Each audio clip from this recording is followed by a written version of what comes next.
দিদি কি নাম আপনার? ও দিদি, দিদি কি নাম আপনার? হ্যাঁ, কোথায় বাড়ি? বাংলাদেশে। এখানে কি কারণে এসছিলে? বিদেশে কি কারণে এসছো? সরকার বদলের পর আবারও পুলিশের জালে গ্রেপ্তার এক মহিলা বাংলাদেশি প্রবেশকারী। পুলিশ সূত্রে জানা গেছে, বাংলাদেশের মাগুরা জেলার বাসিন্দা ওই মহিলা, নাম প্রিয়াঙ্কা বিশ্বাস, আনুমানিক 21 বছর অবৈধভাবে ভারতে প্রবেশ করেছিল কর্মসূত্রে। নদিয়ার হাঁসখালী থানার পুলিশ গোপন সূত্রে খবর পেয়ে ওই মহিলাকে গ্রেপ্তার করে।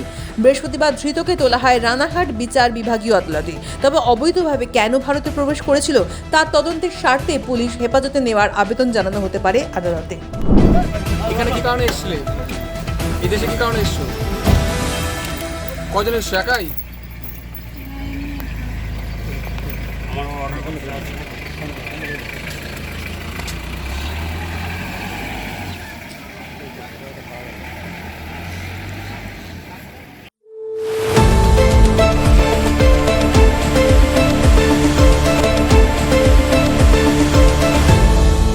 আপনারা দেখছেন এই বেলা বাংলা, শিরোনামে সবার আগে।